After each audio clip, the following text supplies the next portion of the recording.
मनोविज्ञान जैसे हर एक विषय की एक अपनी अपनी ऐतिहासिक पृष्ठभूमि है। जैसे मनोविज्ञान आज हम लोग जिस रूप में पढ़ रहे हैं, सी-टेट और यूपी-टेट के लिए जो है इसमें 30 नंबर के क्वेश्चन बनते हैं और हम लोगों के सी-टेट के एग्ज़ाम के लिए सबसे अधिक इम्पॉर्टेंट टॉपिक के रूप में मनोविज्ञान के जितने भी टॉपिक हैं वो सभी टॉपिक जो है आप लोगों के बीच में क्रम के अनुसार प्रेषित किए जाएंगे और आप लोगों से अनुरोध है कि इस विषय को आप लोग जो है अपने हिसाब से पढ़ने का प्रयास करें और हम लोगों का मोटिवेशन आप लोगों के साथ रहेगा। जैसे मनोविज्ञान है, इसको इंग्लिश में जो है साइकोलॉजी के नाम से जाना जाता है। इंग्लिश का साइकोलॉजी शब्द ही हिंदी में रूपांतरित होकर के मनोविज्ञान के रूप में स्पष्ट होता है। उसका हिंदी रूपांतरण जो है मनोविज्ञान के रूप में परिभाषित होता है। सबसे पहले इसके ऐतिहासिक पृष्ठभूमि को जानने का हम लोग प्रयास करेंगे। सबसे पहला क्रम, जैसे कोई भी सब्जेक्ट,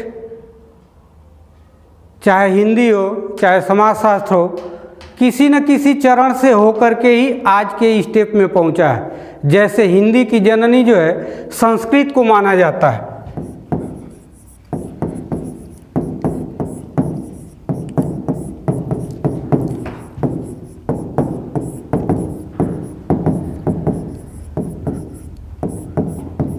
उसी तरह से जो है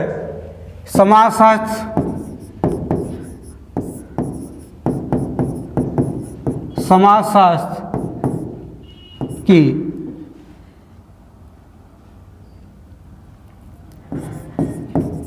एक विषय के रूप में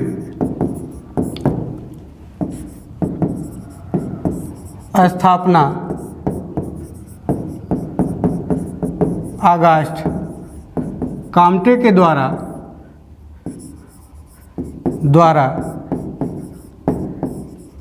किया गया था और इस विषय के स्थापित होने में इतिहास और राजनीति शास्त्र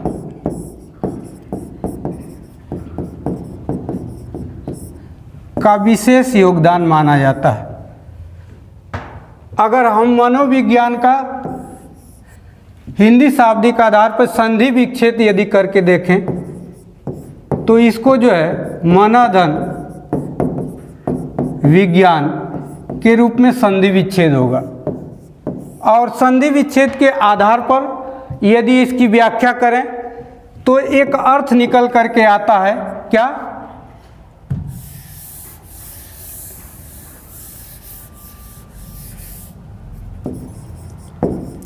मन का विज्ञान।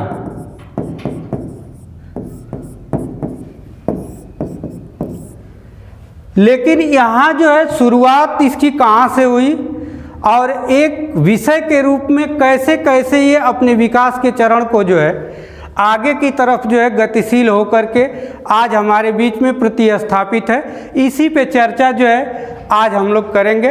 और सबसे पहला ध्यान आप लोग देने का प्रयास करिएगा कि मनोविज्ञान जो आज के डेट में 20वीं और 21वीं सदी में जो हम लोगों के बीच में स्थापित है, इसका सफ़र कहाँ से शुरू हुआ था। इस सफ़र के क्रम को हम लोग जो है क्रम वाइज तरीके से जो है जानने का प्रयास करेंगे और जो है इसके बारे में जो विचारक या मनोवैज्ञानिक या दार्शनिक जो अपने अपने व्यू या विचार दिए हैं उनको क्रम से समझने का प्रयास करेंगे। आप लोग जो है इस चैनल के माध्यम से जो विषय पढ़ने के लिए एकत्रित होंगे या आप लोगों के मन में जो भी शंकाएं होंगी उसको आप लोग कमेंट के माध्यम से हम लोगों के बीच में प्रेषित करते रहिएगा, ताकि हम लोग अपने शिक्षण शैली में सुधार करके सही से सही चीज़ों को आप लोगों के बीच में ला सकें। यहाँ जो है सबसे पहला क्रम मनोविज्ञान क्या है या मनोविज्ञान की जननी किसे कहा जाता है, तो सबसे पहले जो है आप लोग समझने का प्रयास करिएगा कि मनोविज्ञान की जननी किसे माना जाता है। तो जननी किसे कहा जाता है, दर्शन शास्त्र को, दर्शन शास्त्र को कहा जाता है।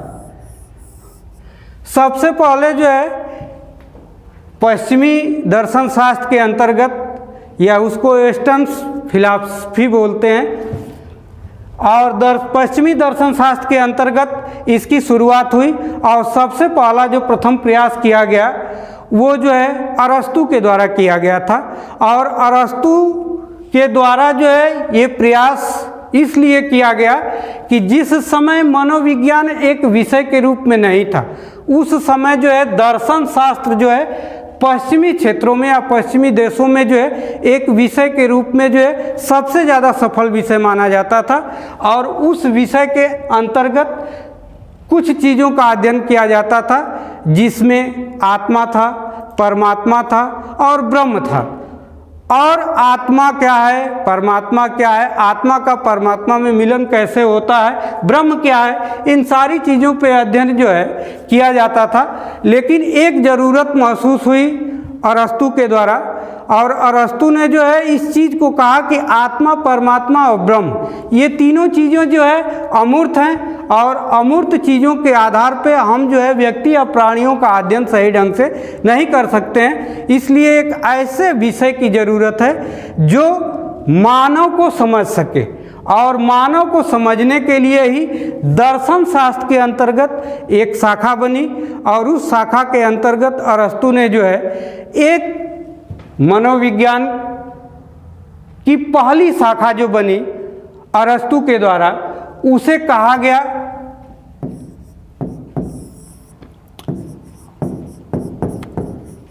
आत्मा का विज्ञान। आत्मा का विज्ञान, देखिए आत्मा का विज्ञान किसके अंतर्गत था, दर्शन शास्त्र के अंतर्गत था। अभी जो है मनोविज्ञान एक स्वतंत्र विषय के रूप में जो है हम लोगों के बीच में स्थापित नहीं हुआ था। और अरस्तु ने यह प्रयास किया कि नहीं जो है कम से कम मानव का अध्ययन करने के लिए एक ऐसा विषय होना चाहिए जो व्यक्ति के जो है मनोदशा को या उसके डेवलपमेंट को या उसके विकास को या मानव के किसी भी प्रकार के पहलू को समझने के लिए सबसे पहला जो अपना व्यू या विचार दिया था, वो कहा था कि जो है जब तक हम मानव को समझेंगे नहीं तब तक जो है हम मनोविज्ञान को एक विषय के रूप में प्रतिस्थापित नहीं कर सकते हैं। तो आत्मा के विज्ञान का जो प्रणेता माना जाता है वो माना जाता है किसको, अरस्तु को। और अरस्तु के समर्थन में जो है कुछ नाम आए, जिसमें नाम आता है किसका, प्लेटो का,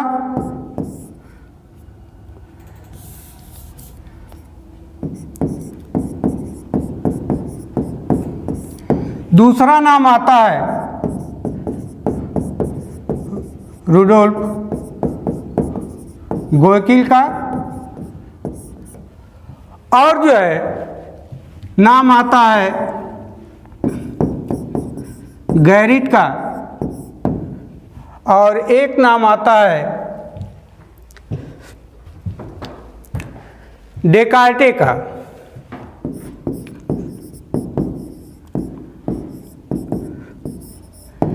ये मनोवैज्ञानिक उस समय मनोवैज्ञानिक के रूप में नहीं थे, ये सभी लोग जो है एक दार्शनिक के रूप में जो है शिक्षा जगत में अपने आप को प्रतिस्थापित कर चुके थे। सबसे पहली बात ये थी कि अरस्तु के सहयोग से जो है मनोविज्ञान को एक विषय के रूप में तो स्वतंत्र विषय के रूप में तो सत्ता नहीं प्राप्त हुई, लेकिन दर्शन शास्त्र के अंतर्गत मनुष्य या प्राणियों को समझने के लिए आत्मा के विज्ञान का विकास हुआ। और आत्मा के विकास के अंतर्गत अरस्तु ने बताया कि मानव शरीर में मानव शरीर में किसी भी ज्ञान को या किसी भी चीज़ को हम पहला प्रयास या पहली सीख किसके द्वारा प्राप्त करते हैं? तो इन्होंने जो है अपना एक व्यू दिया या अपना विचार दिया, इंद्रिय, और इंद्रियों के आधार पे इन्होंने बताया कि जो है मानव शरीर में जो है 5 इंद्रियां कार्य करती हैं। पहला बताया क्या? आँख, फिर उसके बाद नाक, उसके बाद कान, उसके बाद जीभ, उसके बाद त्वचा। ये 5 इंद्रियां जो हैं सबसे पहले जो है किसी भी विषय बिंदु का जो है संप्रत्यय हमारे शरीर के अंतर्गत जो है कराती हैं। सबसे फर्स्ट जो कॉन्सेप्ट हमारा क्लियर होता है वो किससे होता है? इंद्रियों से होता है। और इंद्रियों के आधार पर इन्होंने जो है आत्मा के विज्ञान को परिभाषित करने का प्रयास किया और इन्होंने बताया कि जो है अपने इंद्रियों के द्वारा जो भी चीज़ें हम प्रथम कॉन्सेप्ट में एब्जॉर्ब करते हैं, ये सभी इंद्रियां जो है हमारे ज्ञान को या हमारे प्रत्यय को कहाँ लेकर के जाती हैं? आत्मा तक। कहाँ तक? आत्मा तक लेकर के जाती है। और आत्मा के द्वारा ही हम जो है व्यक्ति को समझ सकते हैं। इन्होंने जो चीज़ बताई उसी का समर्थन जो है अरस्तु के द्वारा किया गया, प्लेटो के द्वारा किया गया, रुडोल्फ गोयकी के द्वारा किया गया, गैरिट के द्वारा किया गया और डेकार्टे के द्वारा किया गया। कुछ चीज़ें यहाँ आपको समझ लेनी चाहिए कि मनोविज्ञान का सबसे पहला जो वर्गीकरण किया गया था इतिहास में, सबसे पहला वर्गीकरण किसने किया था? तो सबसे पहला वर्गीकरण जो है किया गया था गैरिट के द्वारा। और गैरिट ने जो है मनोविज्ञान को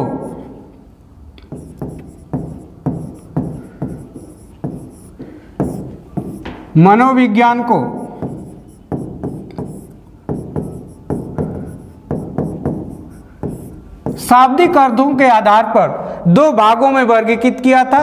और जो है 2 भाग वो क्या थे? पहला भाग इन्होंने बताया साइकी,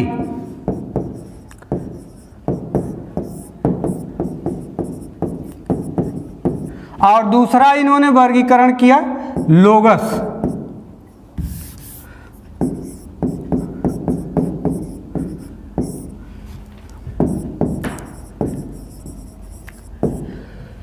देखिए जो गैरिट के द्वारा वर्गीकरण किया गया था शाब्दिक आधार पे मनोविज्ञान का, जिसको साइकोलॉजी, तो पहला शब्द साइकी बना और दूसरा शब्द क्या बना? लोगस बना।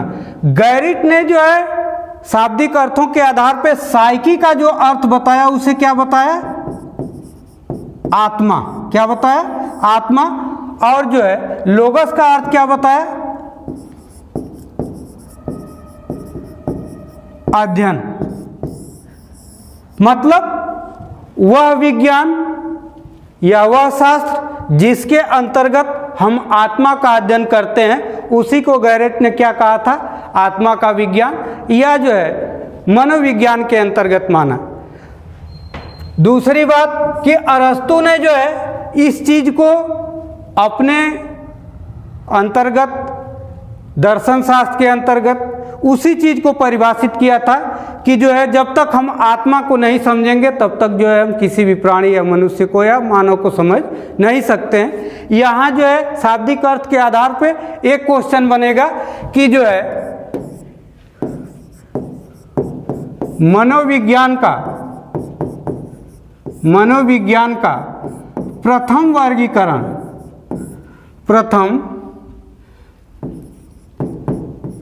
शाब्दिक वर्गीकरण किसके द्वारा किया गया था? तो नाम आएगा क्या? गैरिट। इसको आप लोग जो है अपने कॉन्सेप्ट के आधार पर नोट कर लीजिएगा कि कैसे जो है हमको नोट करना है। दूसरा एक नाम आता है रुडोल्फ गोयकिल का, इन्होंने जो है एक पुस्तक लिखी थी और उस पुस्तक का नाम था रुडोल्फ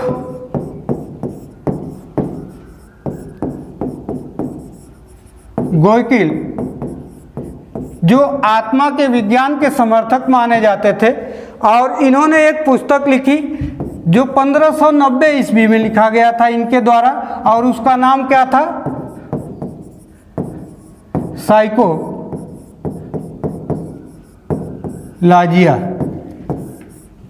और इस पुस्तक को जो है मनोविज्ञान के विषय के रूप में, मनोविज्ञान की सबसे प्रथम पुस्तक मानी जाती है।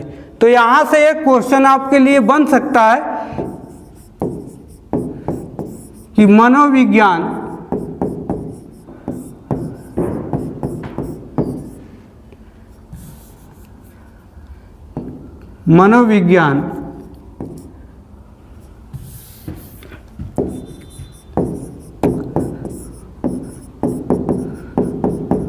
मनोविज्ञान की प्रथम पुस्तक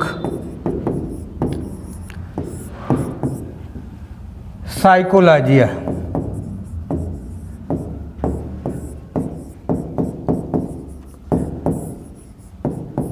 इसको जो है मनोविज्ञान का प्रथम ग्रंथ भी कहा जाता है, मनोविज्ञान का प्रथम ग्रंथ भी बोला जाता है। और एक क्वेश्चन यहाँ से और आपको मिल सकता है, और इस चीज़ को जानने का प्रयास करिएगा कि साइकोलॉजी शब्द का प्रयोग सर्वप्रथम किसने किया था। तो साइकोलॉजी शब्द का सर्वप्रथम प्रयोग जो है किसके द्वारा किया गया था? रुडोल्फ गोयकिल के द्वारा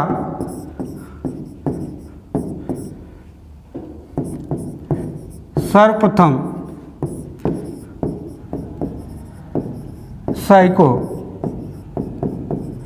साइकोलॉजी शब्द का प्रयोग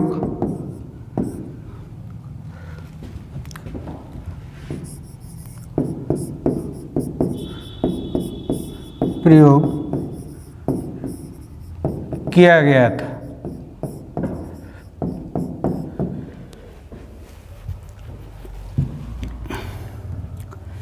देखिए 1590 ईस्वी में जो रुडोल्फ गोल्की के द्वारा जो इनकी पुस्तक आई साइकोलॉजिया, इसके आधार पे जो है एक चीज़ और सामने आई कि साइकोलॉजी शब्द का सर्वप्रथम प्रयोग जो है रुडोल्फ गोल्की के द्वारा किया गया था। और रुडोल्फ गोल्की के अनुसार जो है ये बताया भी गया कि नहीं जो है इस विषय के अंतर्गत मनोविज्ञान एक विषय के रूप में स्वतंत्र नहीं हो सका है, लेकिन एक चीज़ आपको देखने के लिए मिलेगी कि सबसे पहला जो प्रयास अरस्तू के द्वारा किया गया था उसमें एक चीज़ आपको जुड़ गई कि एक शब्द हमारे और आपके बीच में आया, साइकोलॉजिया। और साइकोलॉजिया शब्द का सर्वप्रथम प्रयोग करने का श्रेय यदि किसी को जाता है तो वो नाम आता है रुडोल्फ गोल्किल का। दूसरा एक नाम आता है डेकार्टे का। डेकार्टे ने भी इस चीज़ को बताने का प्रयास किया कि जो है आत्मा को समझे बिना हम किसी भी मानवीय व्यवस्था को या मानवीय क्रिया को नहीं समझ सकते हैं। इसलिए जो है आत्मा ही जो है मानव के समझने का एक मार्ग है। और इन्होंने यहाँ तक कहा था कि आत्मा ही खून है और खून ही क्या है? आत्मा। लेकिन धीरे धीरे ये अवधारणा जो है आपकी जो आत्मा का विज्ञान है इसका जो संप्रत्यय निकल करके आया अरस्तू के द्वारा, इसकी लोकप्रियता धीरे धीरे जो है 16वीं शताब्दी के अंत तक अस्वीकार की जाने लगी।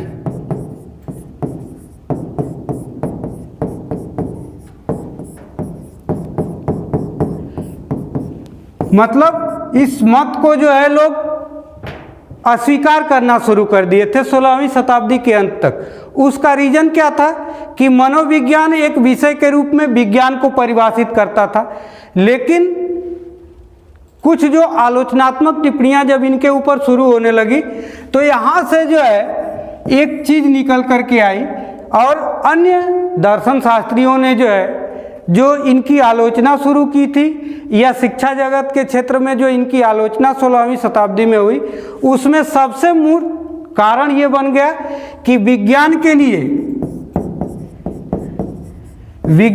लिए सबसे पहली अनिवार्यता क्या होगी कि जो है विज्ञान में या उसकी विषय वस्तु में वैधता होनी चाहिए।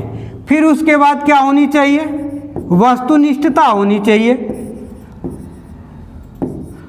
और जो है क्या होना चाहिए? प्रामाणिकता होनी चाहिए, जो आत्मा के अध्ययन के अंतर्गत ये संभव न हो सका, क्योंकि आत्मा जो है एक अमूर्त चीज़ है जिसको हम और आप देख नहीं सकते। किसी भी मानव को यदि समझने का प्रयास किया जाए या उसके अंदर जानने का प्रयास किया जाए कि आत्मा जो है शरीर के किस अंग में रहती है, तो हमको लगता है कि हम सभी लोग जो है इस शो में फ्लॉप हो जाएंगे कि जो है आत्मा का निश्चित स्थान जो है मनुष्य या प्राणी के शरीर में कहाँ है। इसलिए जो है मूर्तता जो है विज्ञान का जो है प्रमुख लक्षण है। और हम जो है जिस विषय बिंदु पे जो है अपना विचार अरस्तु के द्वारा आपके सामने प्रेषित कर रहे हैं, इसका जो स्पष्ट मत था कि आत्मा क्या है? अमूर्त है। और इसी के आधार पे जो है ये धीरे धीरे जो है व्यवस्था इनकी जो विचारधारा है क्षीण होने लगी या इसको जो है अस्वीकार किया जाने लगा। अब इसके बाद जो है अगला स्टेप आता है और अगला स्टेप मनोविज्ञान में आया और मनोविज्ञान में एक नया विकास क्रम आया जिसको जो है मन एवं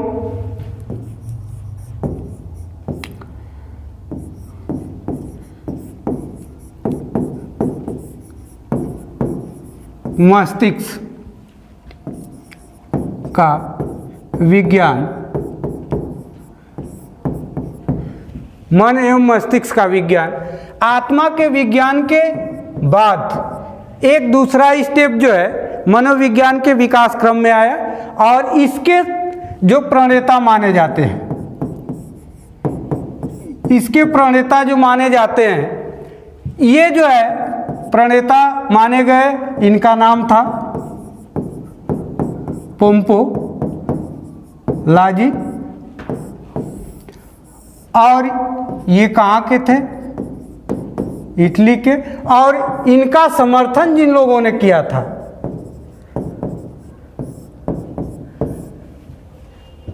इसमें नाम आता है जॉन लॉक का, दूसरा नाम आता है रिचेरी का और तीसरा नाम आता है थॉमस रीड का।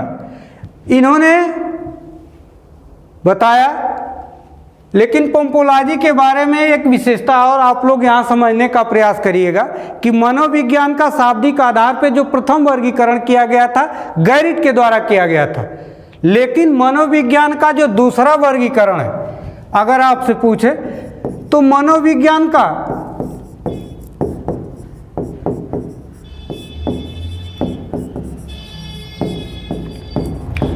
दूसरा वर्गीकरण शाब्दिक आधार पे जो किया गया वो जो है पोम्पोलाजी के द्वारा किया गया।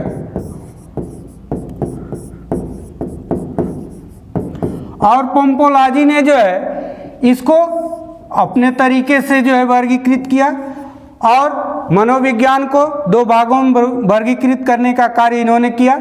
एक था क्या? साइकी, और दूसरा क्या था? लोगस। अब यहाँ साइकी को और एक था क्या, लोगस। देखिए इसी चीज को वर्गीकृत गैरिट ने भी किया था, लेकिन थोड़ा सा जब स्टेप बदला तो वर्गीकरण का आधार भी जो है बदल गया। गैरिट ने जो है इसी चीज को क्या बताया था कि जो है साइकी का अर्थ होता है आत्मा, लेकिन पोम्पोलाजी ने क्या बताया कि साइकी का अर्थ क्या होता है, मन या मस्तिष्क। और लोगस का अर्थ क्या बताया इन्होंने, अध्ययन। इसके आधार पे यदि वर्गीकरण कर, शाब्दिक वर्गीकरण के आधार पे यदि व्याख्या की जाए तो वह विज्ञान जिसके अंतर्गत जो है हम मानव के मन या मस्तिष्क का अध्ययन करते हैं, ऐसे विज्ञान को जो है पोम्पोलाजी ने क्या बताया, मनोविज्ञान। और पोम्पोलाजी ने जो है मन और मस्तिष्क को परिभाषित करने के लिए, जैसे गैरिट और अरस्तु ने ये बात बताई कि जो है जितनी भी हमारी इंद्रियां 5 पाई जाती हैं शरीर के अंतर्गत, वो सभी जो है प्रथम कॉन्सेप्ट को जो है इंद्रियों के द्वारा जो है आत्मा तक पहुंचाती हैं। उसी चीज को जो है पोम्पोलाजी ने क्या बताया कि जो हम इंद्रियों के द्वारा जो ज्ञान को अर्जित करते हैं या जो प्रथम कॉन्सेप्ट अपने अंदर लाते हैं, वो कॉन्सेप्ट जो है कहाँ लेकर के जाती है, मन या मस्तिष्क तक लेकर के जाती है। इसीलिए इन्होंने बताया कि जो है मनोविज्ञान जो है मन एवं मस्तिष्क का विज्ञान है। और इंद्रियां होती कितनी हैं, आपको बताया गया कितनी, 5 होती हैं। और इन्होंने ये बताने का प्रयास किया कि ये जितनी भी इंद्रियां होती हैं, अगर किसी भी विषय बिंदु पर यदि कोई भी चीज व्यू के आधार पे जो है इम्प्रेस होकर के अर्जित करती हैं, तो ये सबसे पहले जो है इसको कहाँ ले जा करके पहुँचाती हैं, मन या मस्तिष्क।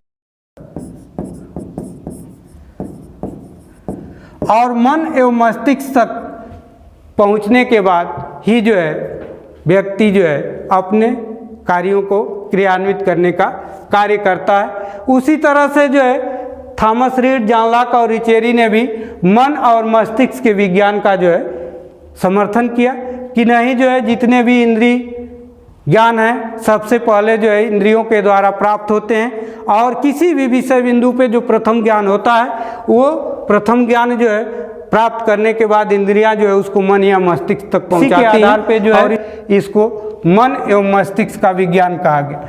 देखिए यहाँ तक जो कॉन्सेप्ट आपका था, ये दोनों कॉन्सेप्ट जो है मनोविज्ञान एक दर्शन शास्त्र की शाखा के रूप में ही कार्य करते रहे। और जो है पोम्पोलाजी, चाहे जॉन लॉक, रिचेरी, थॉमस रीड, या पीछे जो आप लोगों ने अभी देखा है, ये सारे जो दार्शनिक थे एक दर्शन शास्त्र के विषय के अंतर्गत ही जो है मनोविज्ञान को परिभाषित करने का प्रयास की। और इन्होंने ये बताने का प्रयास किया कि नहीं, जो है आत्मा न होकर के मन और मस्तिष्क का विज्ञान है। अगला स्टेप हम देखते हैं इसमें। देखिए मनोविज्ञान का जो विकास का पहला चरण, दूसरा चरण और तीसरे चरण में जो है एक नाम आता है, और एक नाम आया और उस नाम के अंतर्गत मनोविज्ञान को जो है चेतना का विज्ञान कहा गया। और चेतना का विज्ञान जो है किसने कहा था, तो सबसे पहले जो है इसके प्रणेता किसको माना जाता है,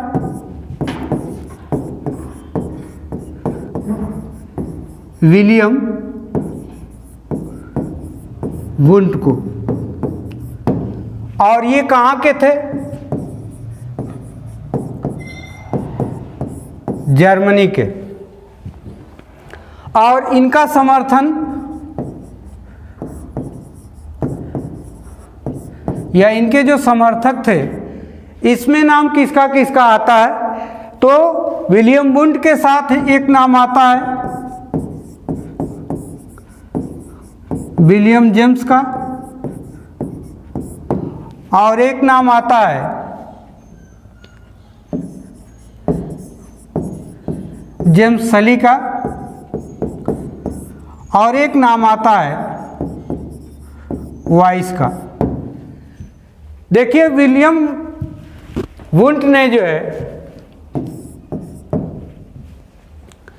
मनोविज्ञान को जो है ये बताया कि न ही मनोविज्ञान जो है आत्मा का विज्ञान है और न ही मनोविज्ञान जो है मन एवं मस्तिष्क का विज्ञान है।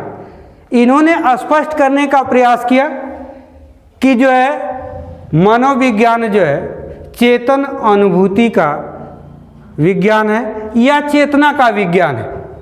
और यही एक ऐसे महान शख्स थे जिन्होंने जो है मनोविज्ञान को एक स्वतंत्र विषय के रूप में जो है शिक्षा के क्षेत्र में एक स्वतंत्र विषय के रूप में स्थापना की और उस विषय को जो है मनोविज्ञान के रूप में जाना जाने लगा।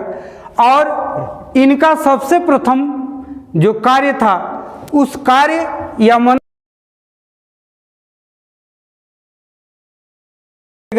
कि विलियम वुंट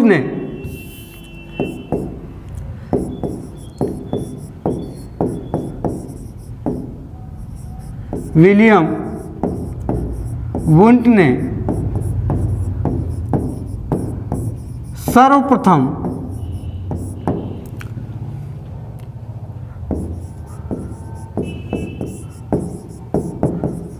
मनोविज्ञान की प्रयोगशाला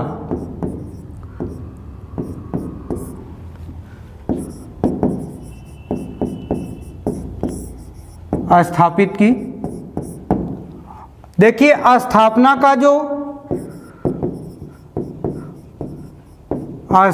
का वर्ष जो था वो वर्ष जो 1879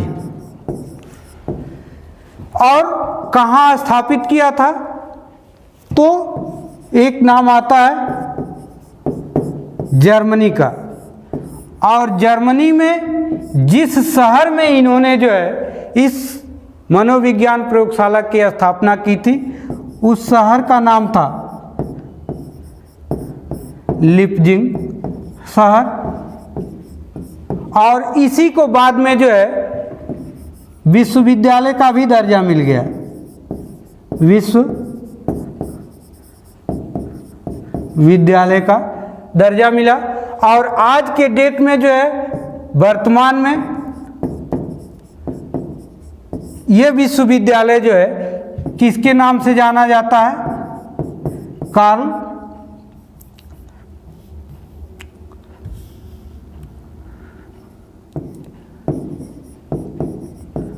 कार्ल मार्क्स विश्वविद्यालय।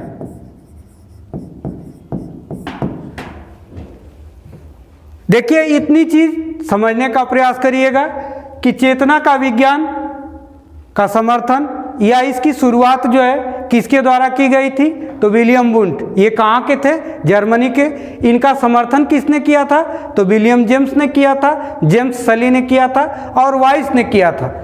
और सबसे मुख्य और इम्पोर्टेंट काम जो इनके द्वारा किया गया था मनोविज्ञान के क्षेत्र में, अब तक जो पीछे अभी हम लोग पढ़े हैं कि जो है आत्मा का विज्ञान था, मन का विज्ञान था, तो मूर्तता और अमूर्तता के आधार पे जो है उसकी परिभाषाएं जो है अस्वीकार होने लगी। रीजन क्या था कि 16वीं शताब्दी तक आते आते अरस्तु की जो अवधारणा थी वो फ्लॉप हो गई, क्योंकि मनोविज्ञान या किसी भी विषय को विज्ञान का दर्जा दिलाने के लिए सबसे पहले उसकी विषय वस्तु का वैध, प्रमाणित और वस्तुनिष्ठ होना जरूरी है। जब तक उस विषय वस्तु को जो हम प्रयोगों के द्वारा सिद्ध नहीं करेंगे तब तक जो है किसी भी विषय को हम विज्ञान का दर्जा नहीं दे सकते हैं। उसी तरह से जो है मन और मस्तिष्क के आधार पर जो पोम्पोलाजी ने जो अवधारणा प्रस्तुत की थी वो भी चीज़ इसी के वजह से फ्लॉप हो गई। रीजन क्या था कि इन्होंने भी मूर्तता और अमूर्तता पे ही अपना कार्य किया और अमूर्त वस्तुओं के आधार पे या अमूर्त संप्रत्यय के आधार पे हम किसी भी विषय को विज्ञान का दर्जा नहीं दे सकते थे। इसलिए इनकी भी अवधारणा जो पोम्पोलाजी की थी वो भी जो है 17वीं शताब्दी तक आते आते जो है वो फ्लॉप होने लगी या अस्वीकार की जाने लगी। तब जाकर के एक विचारधारा आई हम लोगों के सामने और मनोविज्ञान को जो है एक नई दिशा मिलनी शुरू हुई और उस नई दिशा में विलियम वुंट का योगदान सबसे ज़्यादा सराहनीय माना जाता है। और सराहनीय इसलिए माना जाता है कि इन्होंने जो है मनोविज्ञान की दिशा में सबसे प्रथम जो कार्य और जो सबसे मोस्ट इम्पॉर्टेंट कार्य था कि इसको एक विज्ञान के रास्ते पे ला करके खड़ा करने का यदि कोई कार्य किया था तो वो कार्य जो है विलियम वुंट के द्वारा किया गया। और इन्होंने जो है सर्वप्रथम जो है मनोविज्ञान जगत में जो है प्रथम प्रयोगशाला का निर्माण किया और वो स्थापना वर्ष क्या था 1879। और स्थापना कहाँ की गई थी तो जर्मनी में की गई थी। और जर्मनी में एक शहर था लिप्जिंग शहर, जो बाद में कन्वर्ट हुआ लिप्जिंग विश्वविद्यालय के नाम से। और वही विश्वविद्यालय आज के डेट में जो है कार्ल मार्क्स विश्वविद्यालय के नाम से जाना जाता है। लेकिन इसके अलावा एक चीज़ और जानने का प्रयास करिएगा कि जो है कार्ल मार्क्स ने जो है ये विलियम वुंट ने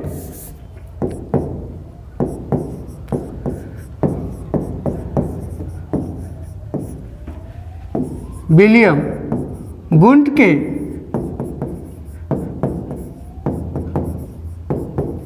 योगदान से 1880 ईस्वी में मनोविज्ञान को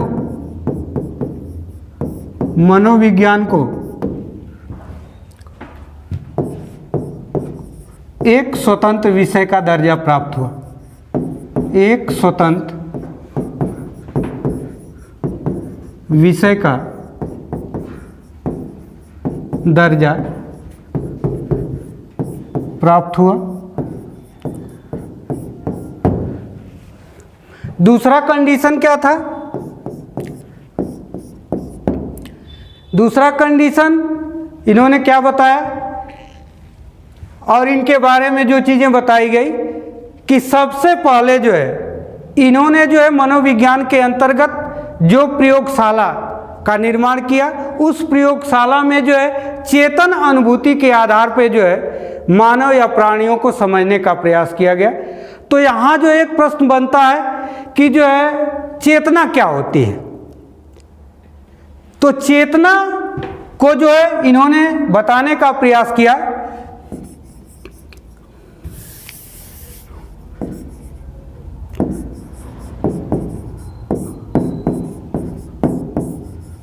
मानसिक स्थिति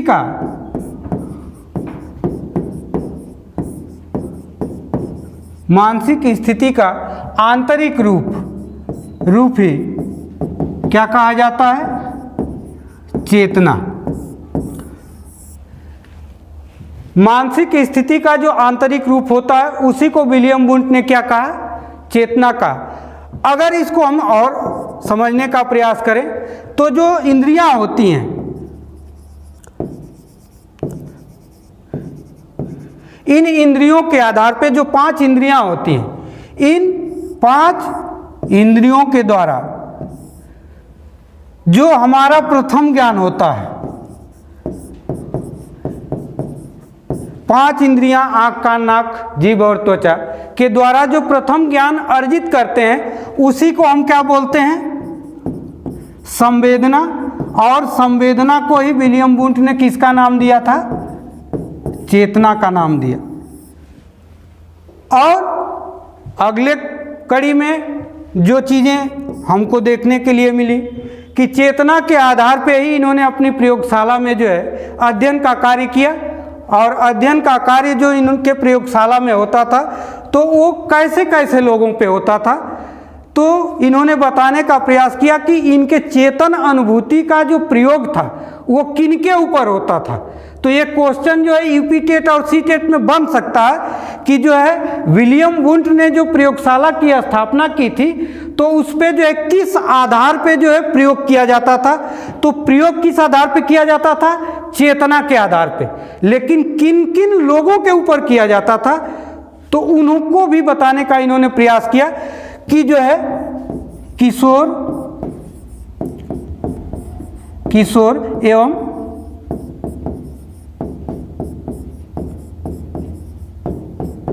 किशोरियों के ऊपर चेतना के आधार पे जो अध्ययन का व्यू था इनका, या जो मुख्य विषय बिंदु था तो किशोर और किशोरियों के ऊपर इन्होंने जो है अपना जो है मनोवैज्ञानिक प्रयोगशाला जो स्थापित किया था, उस पे जो है इन्होंने किशोर और किशोरियों पर अध्ययन किया।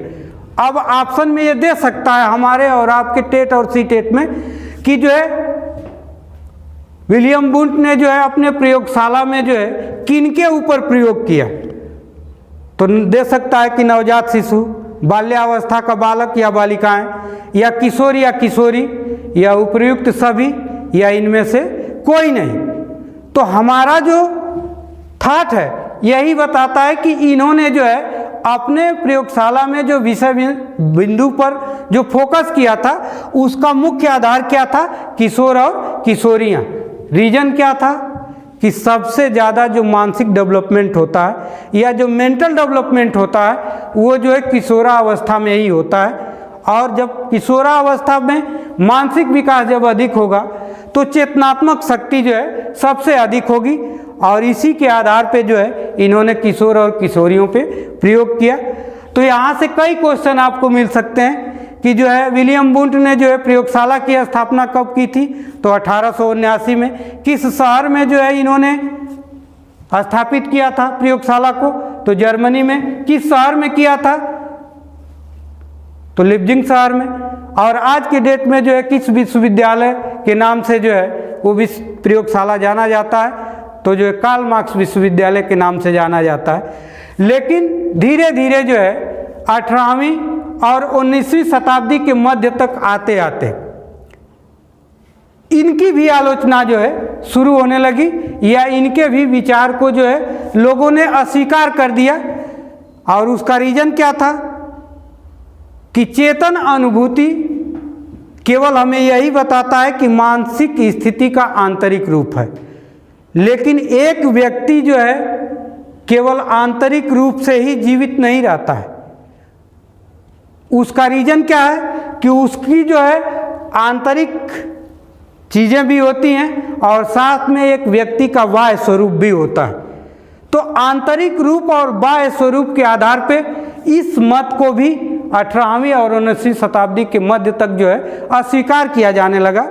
लेकिन कुछ हद तक इनकी प्राथमिकताएं आने वाले समय में जो है बहुत काम आई, जो मनोविज्ञान के क्षेत्र में जो है एक विषय के रूप में प्रतिस्थापित होने का कार्य किया और एक स्वतंत्र विषय का दर्जा दिलाने का कार्य किया। और यहाँ से मनोविज्ञान की दशा और दिशा दोनों धीरे धीरे क्या होने लगी, बदलने लगी। अगला पॉइंट इसमें हम देखेंगे कि यहाँ से क्वेश्चन एक बनेगा और सबसे ज़्यादा कंफ्यूजिंग क्वेश्चन बनता है। अगर आपसे क्वेश्चन पूछ दे कि मनोविज्ञान का जनक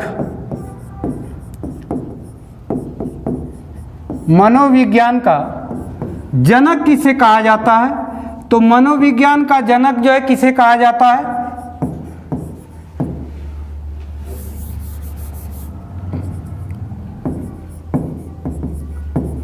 अरस्तु को। लेकिन यहीं से एक क्वेश्चन बनेगा और उस क्वेश्चन का जवाब भी हम आपको इसी माध्यम से देंगे। अगर यहाँ क्वेश्चन पूछ दे कि आधुनिक मनोविज्ञान का जनक किसे कहा जाता है,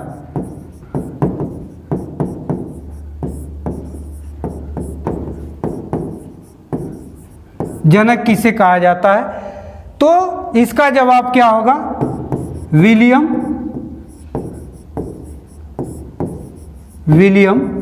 वुंट। ये दो चीज़ें आप अपने दिमाग में रखिएगा। पहला, मनोविज्ञान का जनक यदि आपसे पूछता है तो मनोविज्ञान का जनक जो है किसे माना जाता है, अरस्तु को। और ये निवासी कहाँ के थे, तो कहाँ के थे, यूनान के।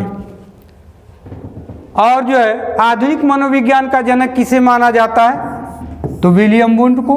और ये कहाँ के थे, जर्मनी के।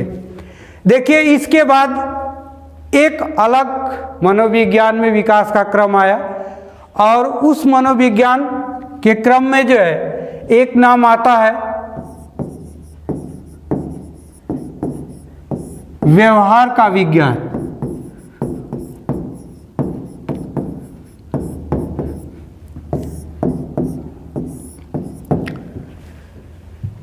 अगला स्टेप अब तक पीछे आत्मा का विज्ञान, फिर उसके बाद आया मन एवं मस्तिष्क का विज्ञान, उसके बाद एक क्रम आया जिस क्रम का नाम था चेतना का विज्ञान, और अगला जो स्टेप आया मनोविज्ञान के विकास के क्रम का वो आया क्या, व्यवहार का विज्ञान।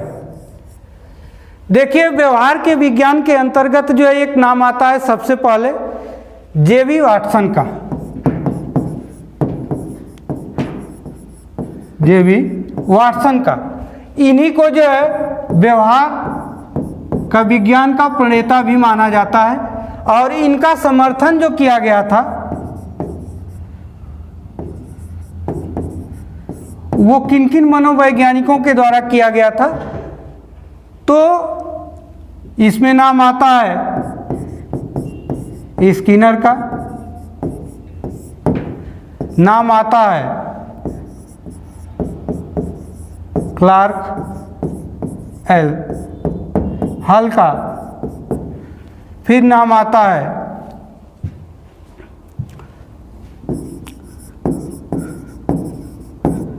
वुडवर्थ का,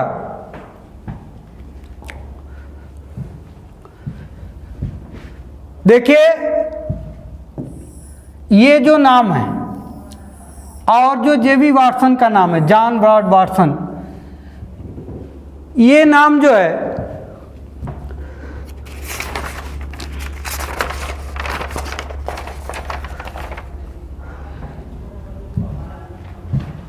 एक मनोविज्ञान के इतिहास में सबसे बड़ा नाम माना जा सकता है।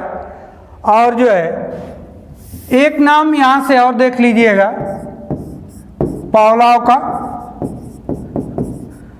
और जो है उसके बाद जो है वुडवर्थ का भी नाम आता है। सबसे पहले जो है इसको समझने का प्रयास करिएगा कि व्यवहारवाद की जो नींव रखी गई थी, व्यवहारवाद की नींव जेबी वाटसन के द्वारा, जेबी वाटसन के द्वारा 1912-13 में रखी गई थी। और जो है इनकी एक पुस्तक आई थी 1924 ईस्वी में, 1924 ईस्वी में व्यवहारवाद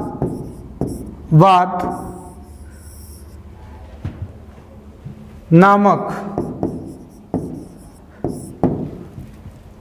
पुस्तक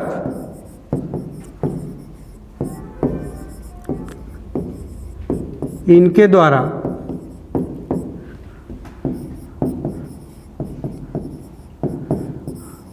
प्रकाशित की गई। और जेबी वाटसन ने जो है व्यवहारवाद की नींव 1912-13 में, और व्यवहारवाद की नींव जो रखी गई थी, इस व्यवहारवाद के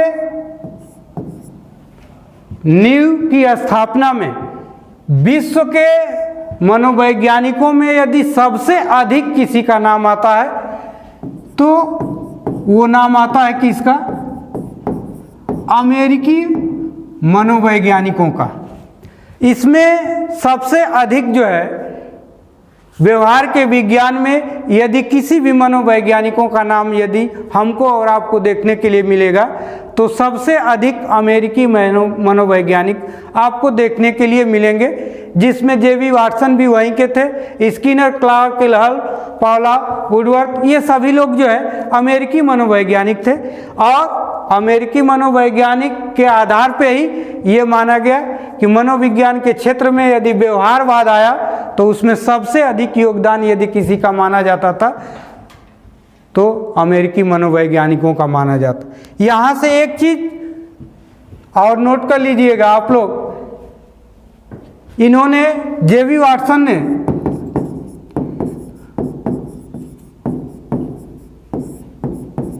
कहा था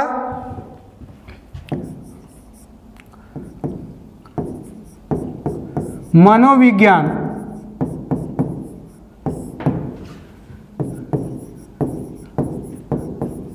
व्यवहार का शुद्ध विज्ञान है। ये किसने कहा था?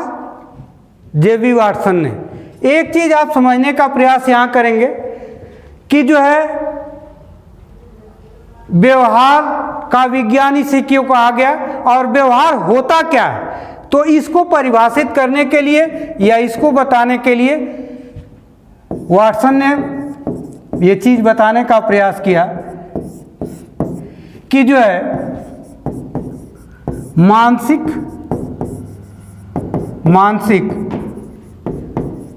स्थिति का बाह्य रूप ही क्या कहलाता है? व्यवहार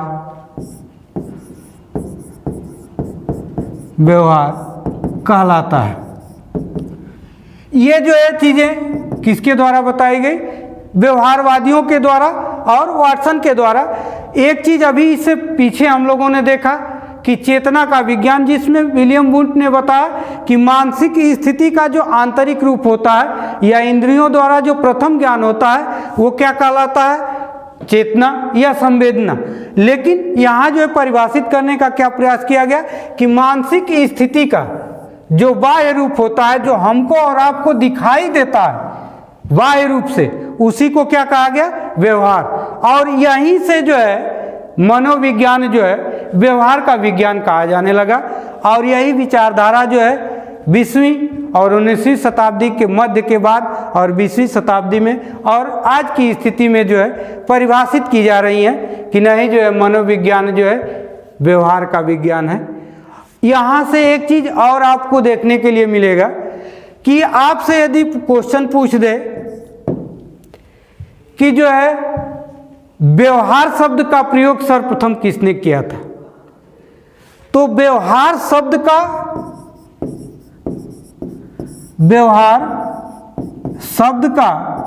सर्वप्रथम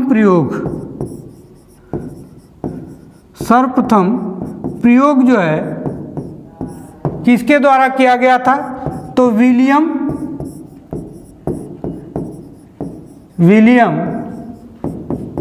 मैकडूगल के अनुसार, विलियम मैकडूगल के अनुसार किया गया था। और विलियम मैकडूगल ने जो है एक पुस्तक लिखी थी जिसका नाम क्या था?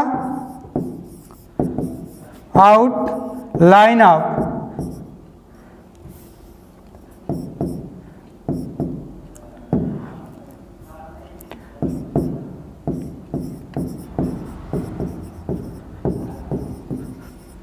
साइकोलॉजी। और इस पुस्तक में जो है इन्होंने व्यवहार शब्द का सर्वप्रथम प्रयोग किया था। और यदि क्वेश्चन बन करके आता है कि मनोविज्ञान में व्यवहार शब्द का सर्वप्रथम प्रयोग किसने किया था, तो नाम आएगा किसका? विलियम मैकडूगल का नाम है। अगर व्यवहारवाद की बात पूछेगा तो व्यवहारवाद में जो है जे.बी. वाटसन का नाम आएगा। तो आज की जो क्लास थी मिनी क्लास के रूप में पहला क्लास था और यहाँ तक जो है हम लोग एक मनोविज्ञान की जो ऐतिहासिक पृष्ठभूमि थी कि किस किस चरण से जो है कहाँ कहाँ तक जो है हम लोग पहुँचे हैं, तो इस चरण को आप लोग जो है देखने का प्रयास करिए। अगर ये प्रयास हम लोगों का जो है आप लोगों के बीच में आपको यदि प्रेरित करने में सहयोग करता है तो लाइक करिएगा, शेयर करिएगा और कमेंट भी करिएगा और चैनल को जो है सब्सक्राइब करने का प्रयास करिएगा। धन्यवाद।